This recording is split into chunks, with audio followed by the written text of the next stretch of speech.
A stone giant has watched over Rome for almost 2,000 years. How did an ancient civilization, without steel or modern machinery, build something so colossal it still defines our image of empire? This is not just a tour of history, it is a forensic investigation into the Colosseum's revolutionary skeleton, the hidden frame that allowed it to defy time. By the end, you will understand the precise engineering secrets that builders still study today. We will uncover how they tamed unstable ground with a magical concrete and how a network of arches created a self-supporting structure. What single invention do you believe was most vital to its survival? But every monumental story begins not with stone, but with a man and a moment. That man was Emperor Vespasian, and his moment was one of profound crisis. Rome had just endured the brutal year of the four emperors, a period of civil war so chaotic that the empire saw four different men claim the throne in quick succession. The very idea of stable leadership was shattered. Vespasian, a practical military man, seized power and faced an immense task. He had to heal a fractured city and secure his new Flavian dynasty. How do you make a people forget a year of bloodshed and betrayal? You do not do it with more proclamations or threats. You do it with a gift, and Vespasian's gift to the Roman people was a promise of bread and circuses on a scale never before seen. He chose to drain the unpopular private lake on the grounds of his predecessor Nero's vast egotistical palace, the Domus Aurea, and on that very site he would build a public amphitheater for all. It was a masterstroke of political theater.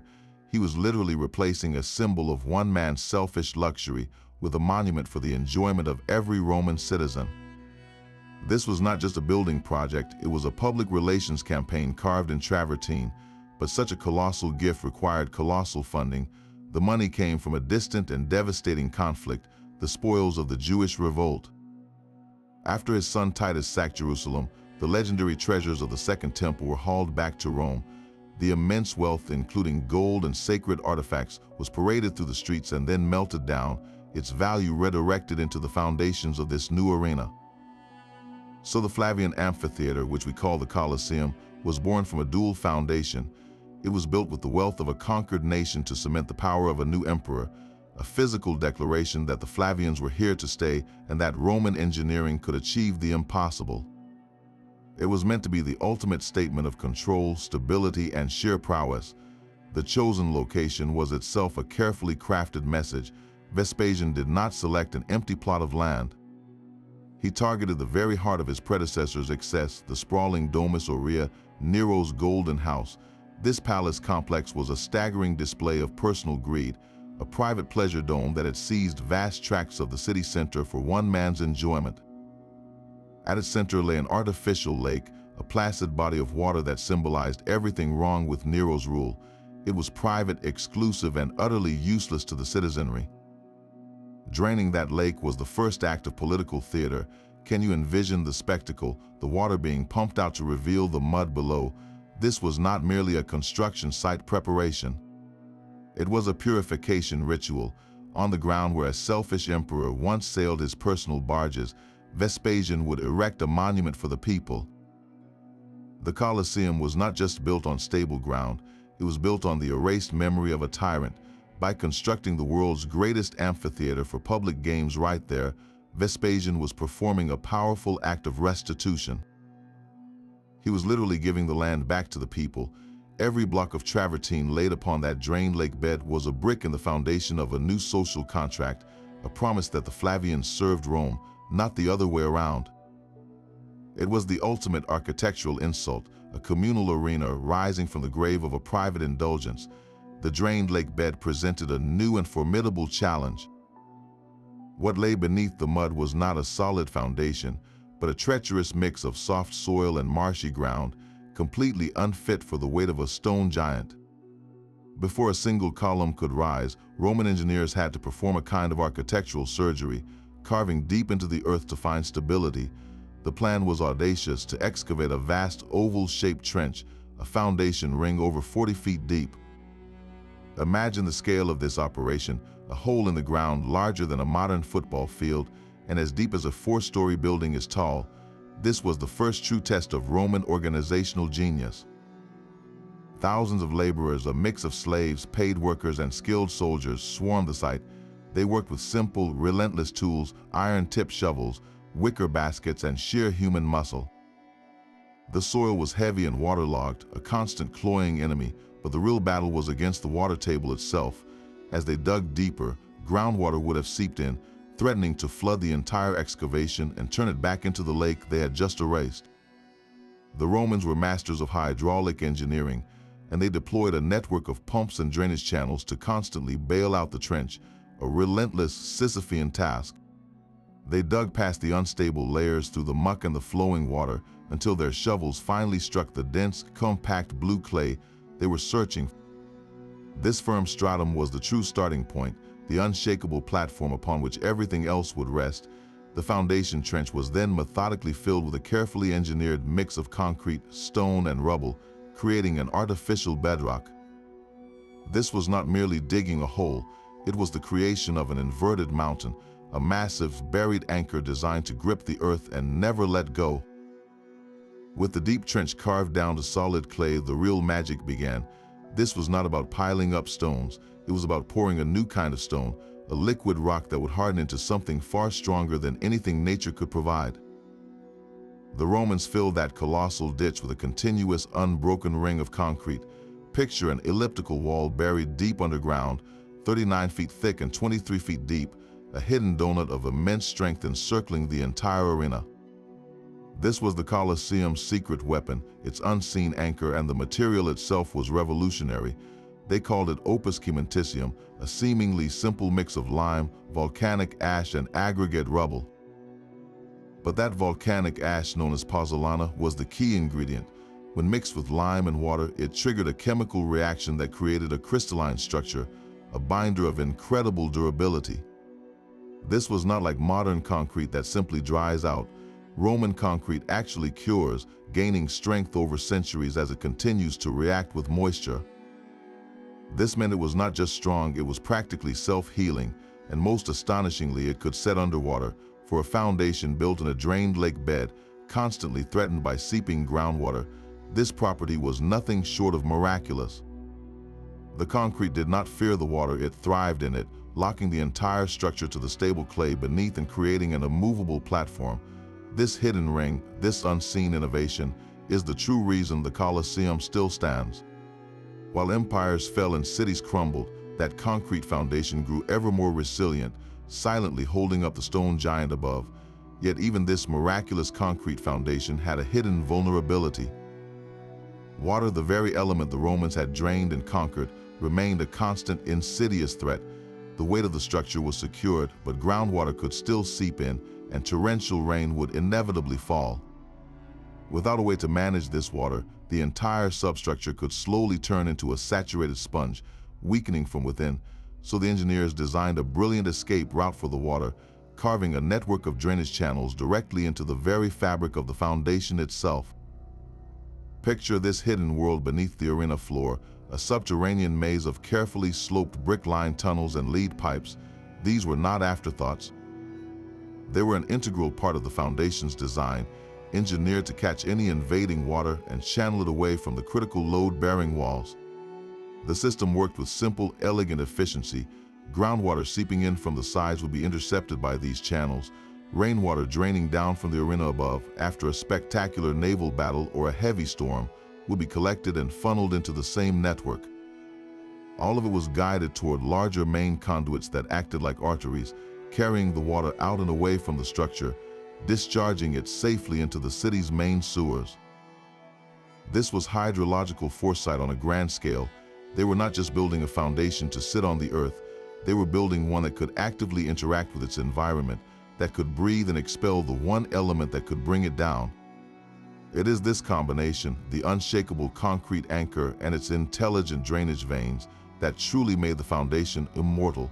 The Romans did not simply overcome their environment. They engineered a permanent détente with it. Rising from that unshakable concrete ring was not a solid wall, but a skeleton. The Romans understood that sheer mass was not the same as strength. Their genius was to build a frame, a lattice of stone that was both incredibly strong and deliberately hollow. This frame began with 80 massive radial walls, which shot up from the foundation like the stone spokes of a giant wheel. Each of these walls was a rib, a primary vertical support made from enormous blocks of travertine limestone. This stone was not just a building material, it was a choice of strategic brilliance. Quarried from nearby Tivoli, travertine is a phenomenally strong stone in compression, meaning it can bear immense weight without crushing, but it also possesses a unique fibrous quality with natural voids that make it relatively light for its strength and surprisingly flexible, allowing it to settle and shift over time without fracturing. These 80 ribs were the Colosseum's backbone, yet from their very conception, they were designed for more than just holding up the tiers of seating. The Romans, masters of efficiency, engineered a dual purpose into every single one. These were not solid walls. Within the thickness of the travertine, they carved out the stairways and corridors that would become the arteries of the entire building. So as the masons laid each heavy block, they were simultaneously creating the skeleton and the circulatory system. The radial walls defined the wedge-shaped sections of seating, called the conne, while the passages within them allowed 50,000 people to find their seats and exit again in a matter of minutes. This was not architecture added later. The functionality was baked into the bones from the first stone laid, a perfect marriage of structural necessity and human movement that has never been surpassed. Those 80 ribs of travertine began their life not as part of a grand design, but as stubborn deposits deep within the earth. The source was the quarries of Tivoli, a full 20 miles from the construction site. This was no simple trip to a local quarry. It was a supply chain operation of military precision that had to run continuously for years.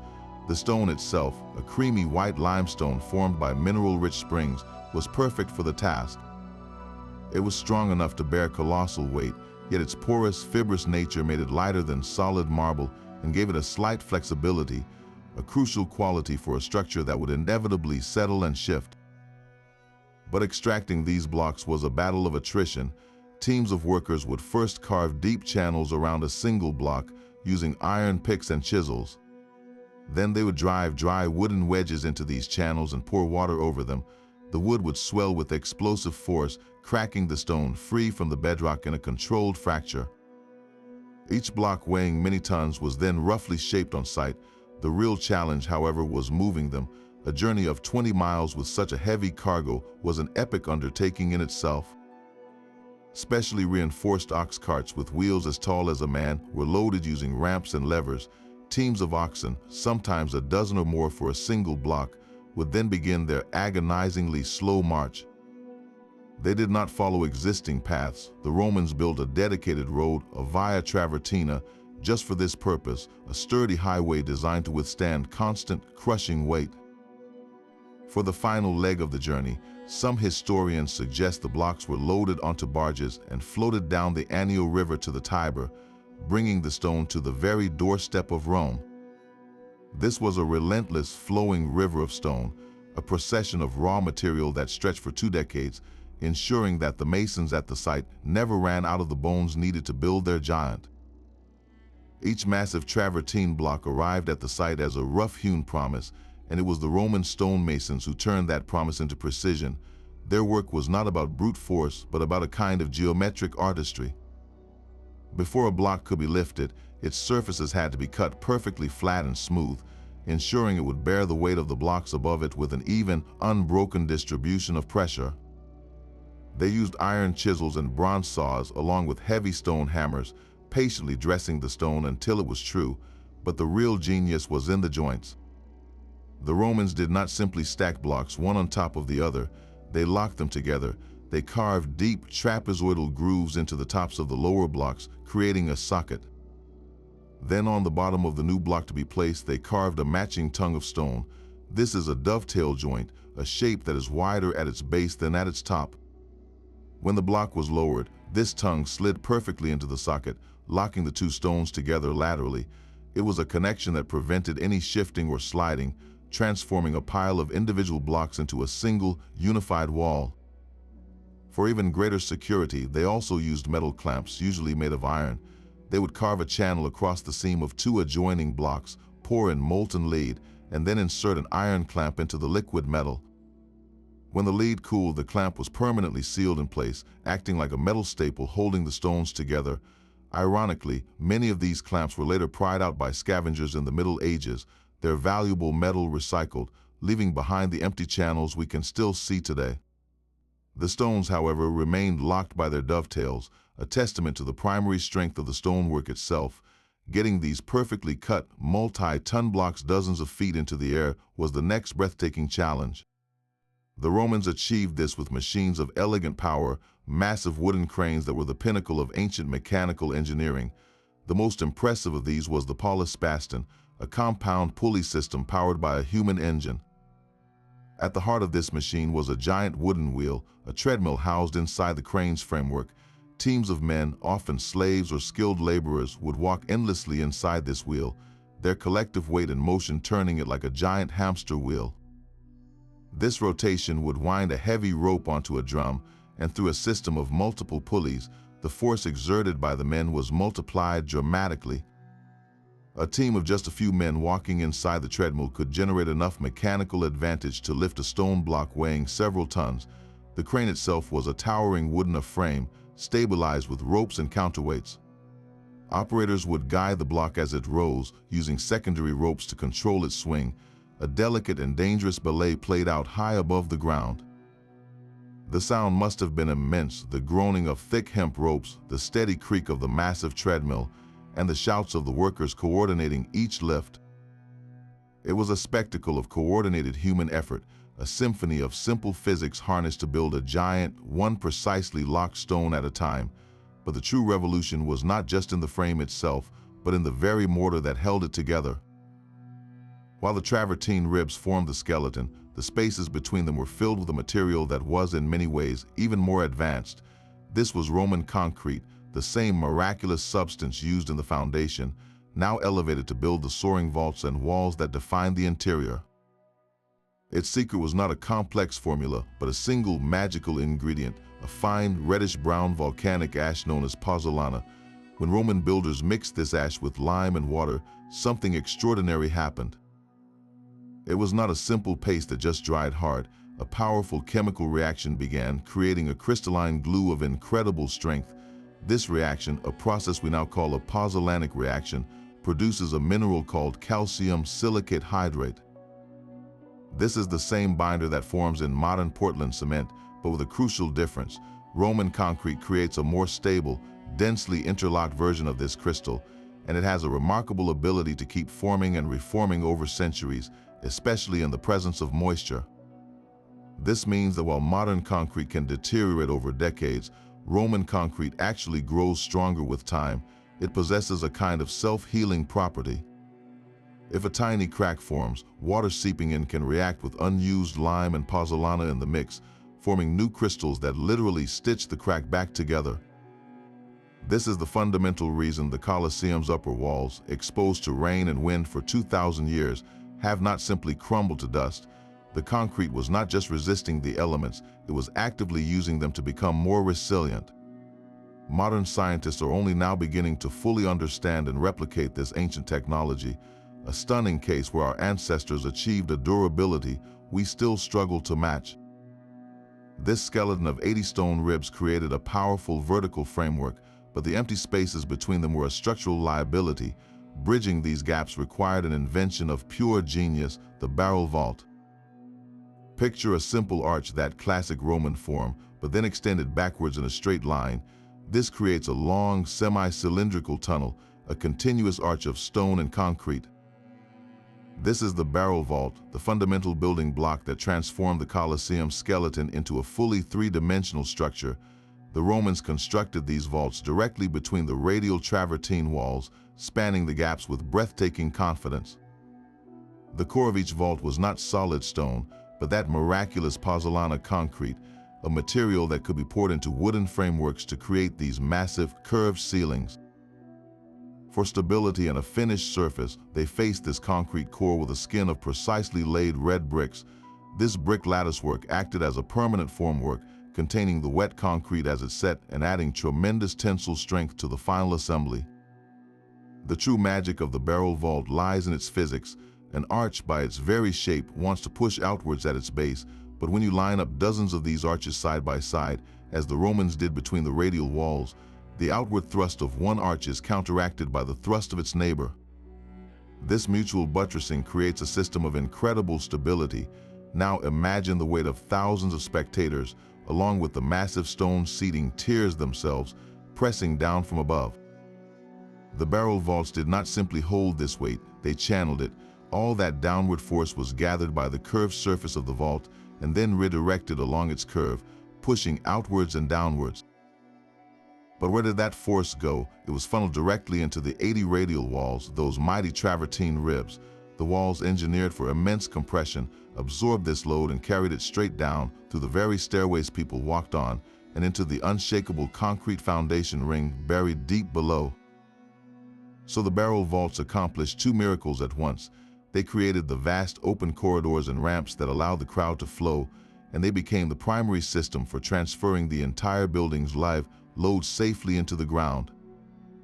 Every time you walked through one of those shadowy passages, you were standing beneath an engineering marvel that was actively turning the chaos of a cheering crowd into a directed force, quietly guiding it into the earth.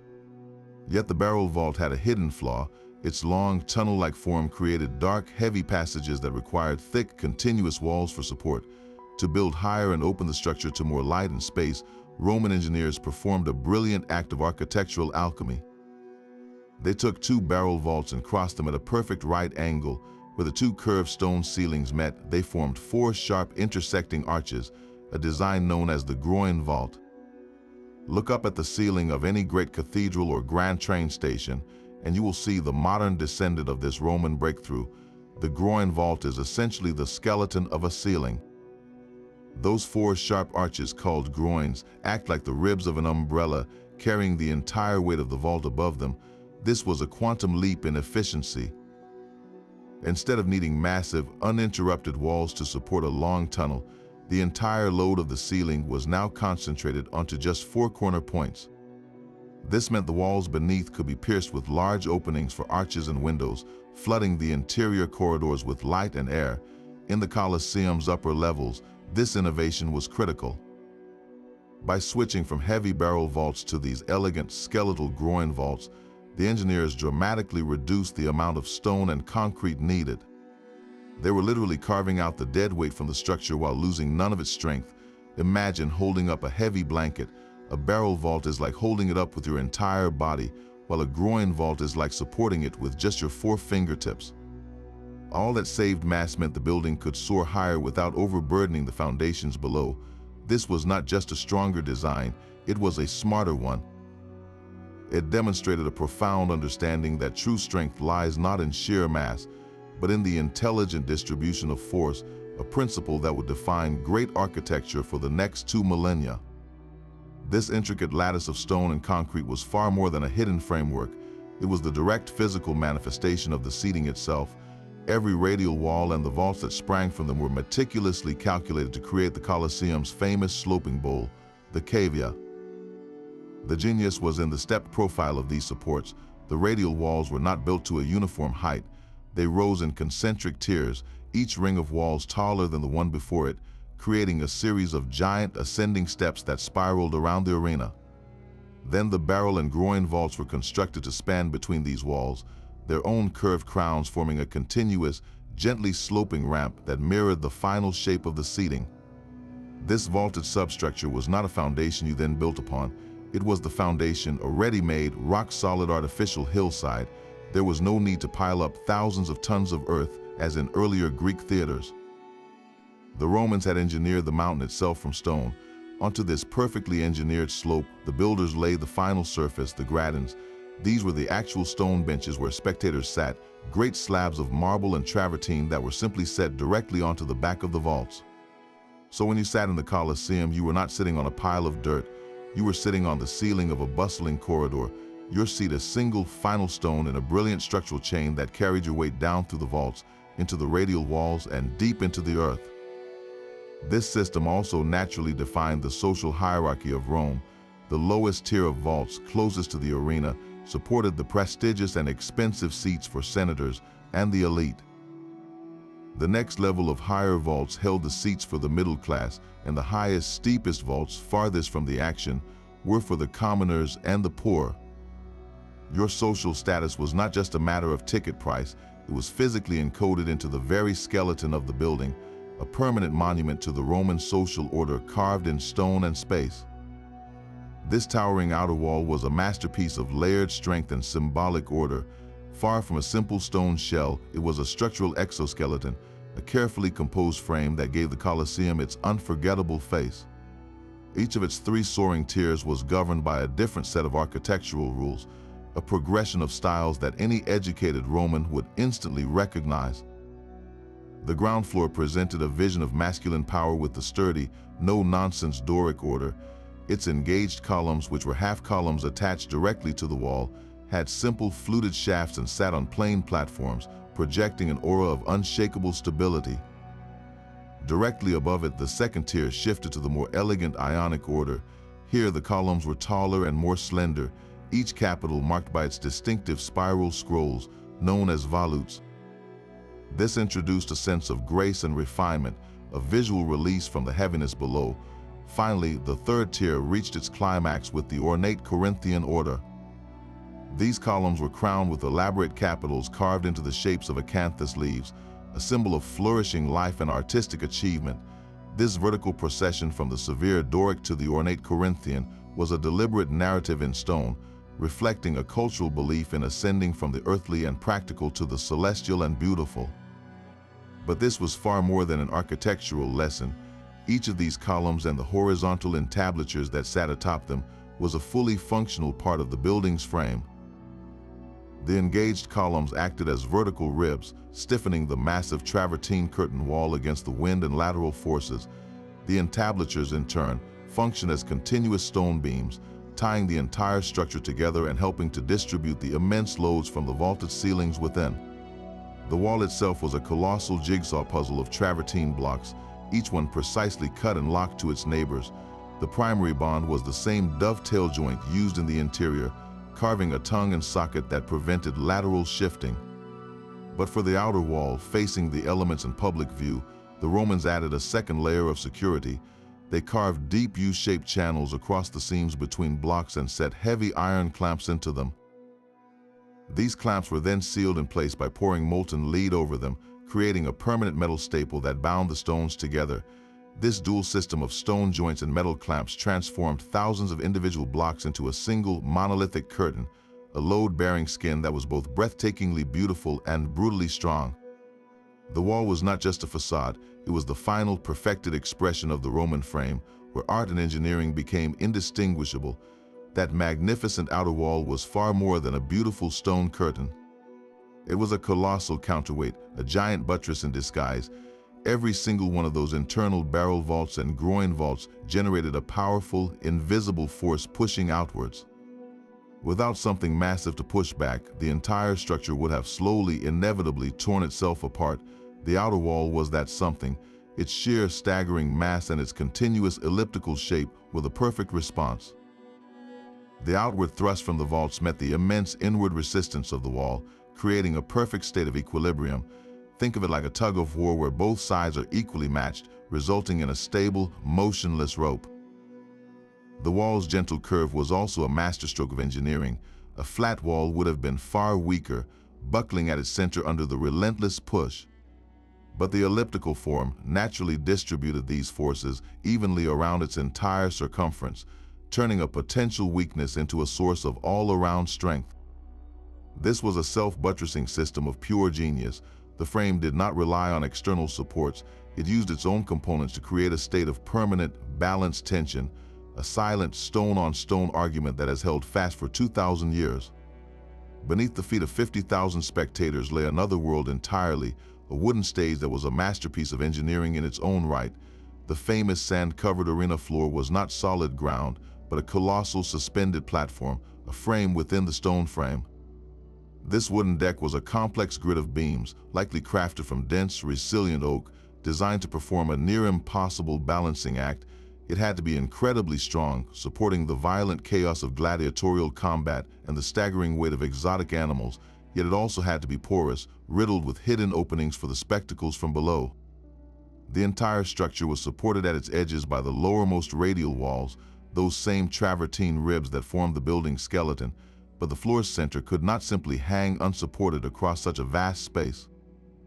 The solution lay in the hypogeum, the underground labyrinth. Down in that shadowy world, a forest of stone piers and walls rose up to meet the underside of the wooden frame. These masonry supports, strategically placed throughout the hypogeum, acted as permanent pillars, holding the heavy floor aloft and preventing it from sagging under immense pressure. This created two distinct stages, one in sunlight for the public drama and one in darkness for the hidden machinery of the spectacle. The wooden frame was therefore a modular system, a carefully planned grid that accommodated dozens of trapdoors and lifting platforms. Sections of the floor could be opened to raise scenery, caged animals, or even gladiators directly into the heart of the action, as if by magic. For the legendary mock naval battles, the entire arena could be flooded, meaning this wooden structure and its supports also had to withstand the corrosive power of water. It was a temporary, sacrificial layer, replaced many times over the centuries, yet its design was as sophisticated as the permanent stone that cradled it. This wooden stage was the final flexible membrane between the visible grandeur above and the intricate hidden clockwork below, a testament to Roman ingenuity that considered every element, from the eternal stone skeleton to the replaceable wooden skin. Below the roar of the crowd and the sand of the arena floor lay a second, silent Colosseum. This was the hypogeum, a labyrinthine underworld of brick and concrete that became the hidden frame for the spectacle itself. While the stone skeleton above was a marvel of permanence, this subterranean level was a masterpiece of brutal functionality, a two-story network of tunnels, chambers, and ramps buzzing with a different kind of life. It is crucial to understand that this complex was not part of Vespasian's original vision. The first Colosseum had a simple, solid foundation beneath its wooden arena floor. It was his son, Emperor Domitian, who conceived of this underground world, transforming the building from a simple arena into a theatrical machine. His engineers had to carve this new frame directly into the existing foundation, a breathtaking feat of retro-engineering. The walls and piers of the hypogeum were not merely partitions. They were structural pillars, engineered to shoulder two immense burdens. First, they had to permanently support the colossal weight of the suspended wooden arena floor and everything that happened upon it. Second, and more astonishingly, these same walls had to withstand the violent, dynamic forces of the spectacle's machinery. This was a frame built for chaos. Imagine the constant strain from massive rope and pulley systems, the shuddering impact of heavy wooden elevators, and the shifting loads of wild animals and elaborate stage sets being maneuvered through tight corridors. Every brick wall and concrete pier was calculated to absorb this punishment, creating a stable underground stage for the unpredictable drama unfolding in the world above. The hypogeum was not a silent basement, but a complex machine where every creak of rope and groan of wood was a prelude to spectacle. At the heart of this subterranean stage was a system of elevators, a mechanical frame of astonishing ingenuity designed to deliver pure theatrical shock. The core of the system was the capstan, a massive vertical wooden drum positioned directly beneath the trapdoors in the arena floor. Teams of slaves would insert long wooden poles into the capstan and walk in a relentless circle like oxen grinding grain, their collective muscle power winding a heavy hemp rope onto the drum. This rope was not tied directly to a cage. It was threaded through a sophisticated network of pulleys mounted on a sturdy wooden frame above the shaft.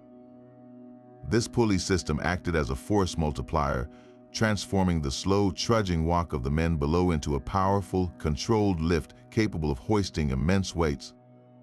Imagine the coordinated effort. A team of 8 men sweating in the dim light begins their circular march. Above them, the rope tightens, and through the clever reduction of the pulleys, their trudging steps are converted into a smooth, powerful ascent. A wooden platform, bearing a caged lion or a set of mock forest scenery, begins to rise silently up its dark shaft. The entire mechanism was a study in controlled energy.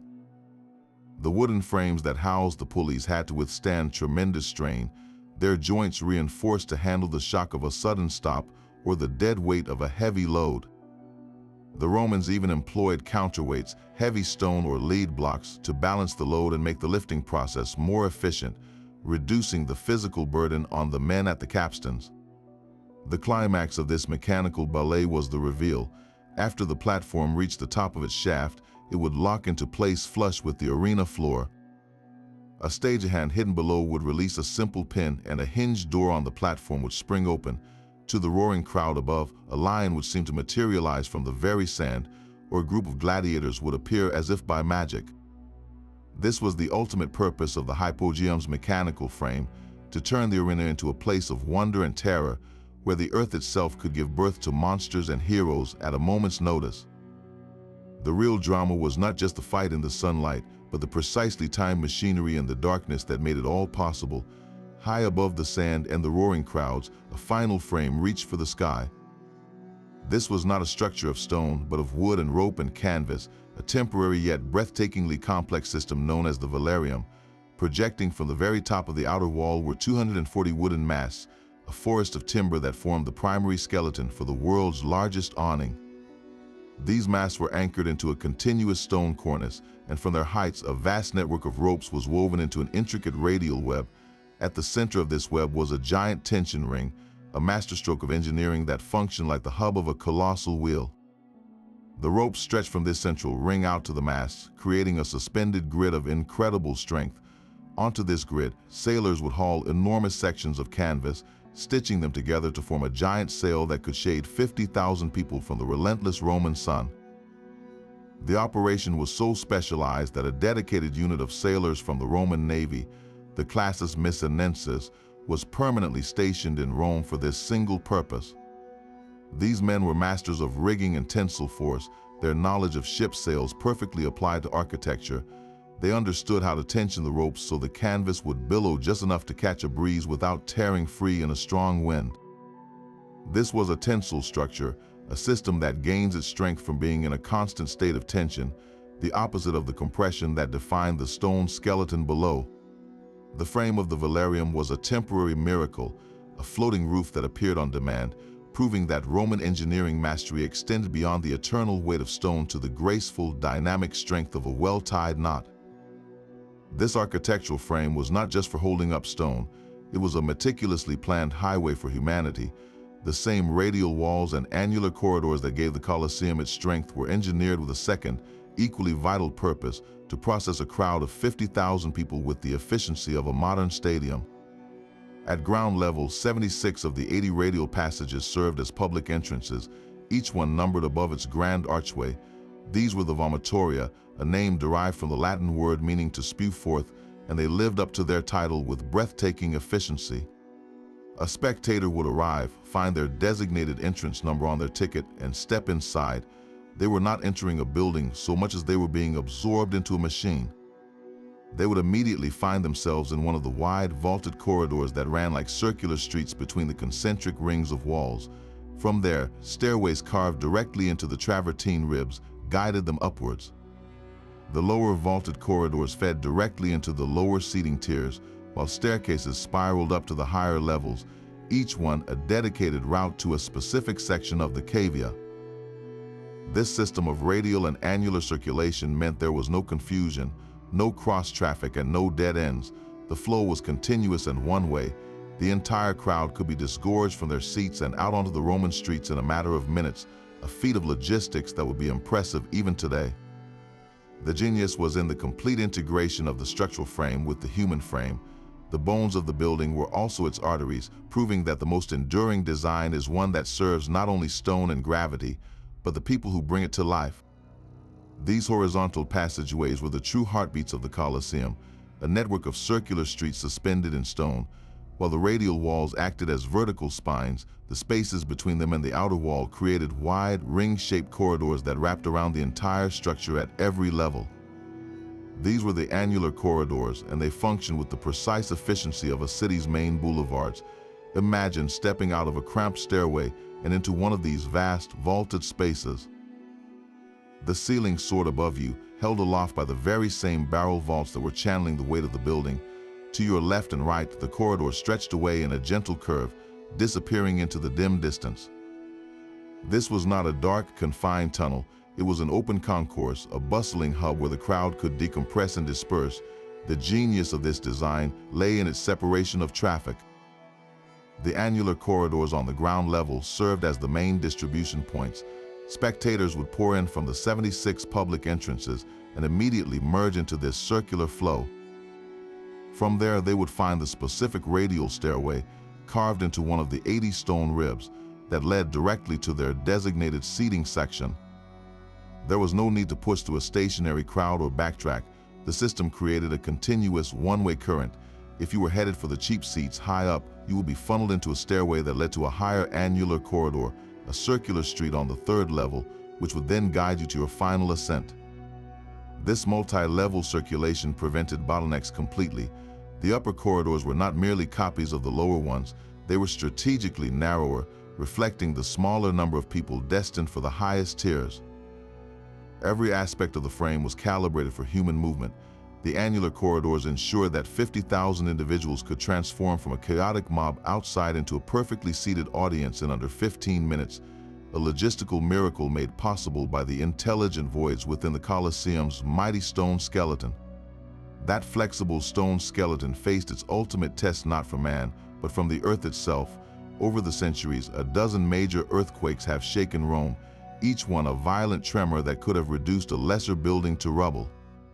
The most devastating struck in 1349, a quake so powerful it did manage to topple the entire southern side of the outer wall.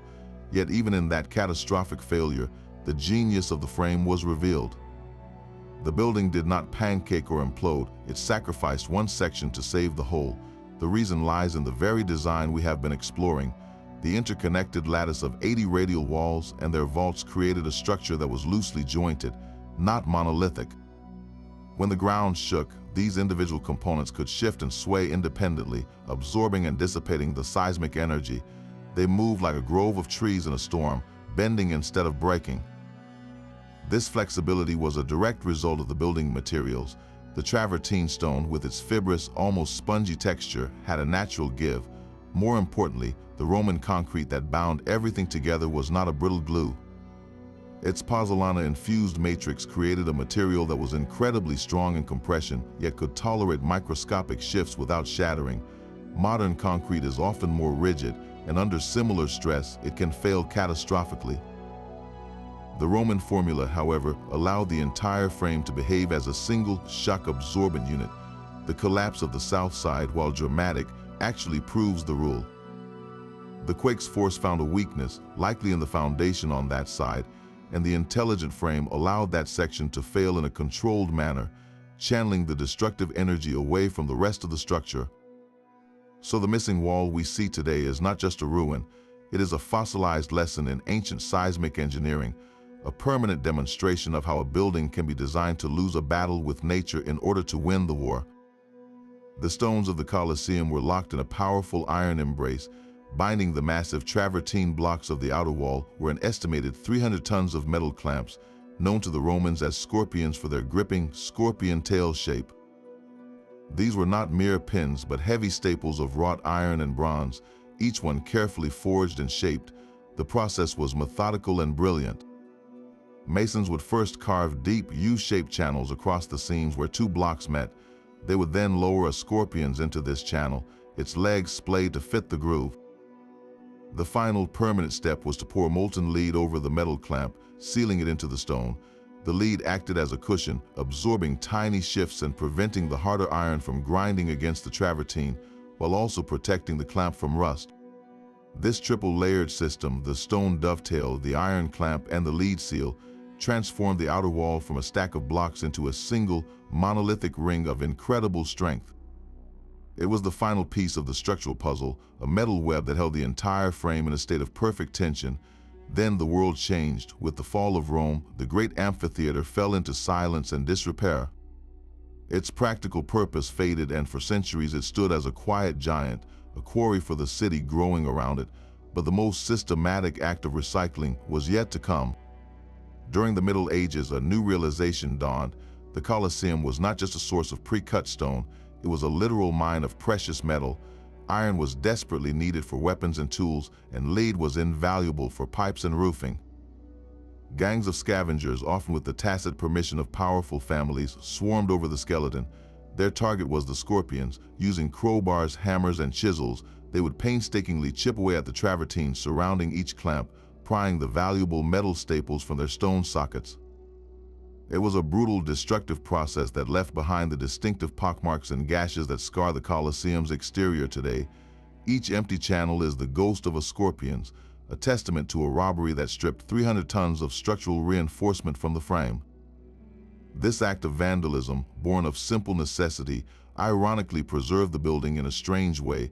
By removing the metal, the scavengers halted the continuous repair and modification that had characterized the Colosseum's active life. They froze its architecture in a specific moment of decay, turning it from a living structure into a permanent monument. The great robbery weakened the frame, yes, but it also cemented its identity as a ruin, ensuring that its skeletal form would tell a story not just of construction, but of plunder, survival, and the relentless passage of time. The same skeletal logic that stabilized the Colosseum now supports the modern world. Look at any major railway viaduct, and you are seeing the direct descendant of those 80 radial walls and barrel vaults. Those long, repetitive arches carrying a heavy train across a valley are applying the exact same principle, channeling immense weight down through a stone or concrete frame and into stable ground. The Romans perfected the idea that a structure did not need to be solid, only strategically supported. This philosophy of the load-bearing frame is the bedrock of modern civil engineering. It is why skyscrapers can climb into the clouds, not because they are piles of stone, but because they have a steel or reinforced concrete skeleton, a direct conceptual heir to the Colosseum's travertine ribs.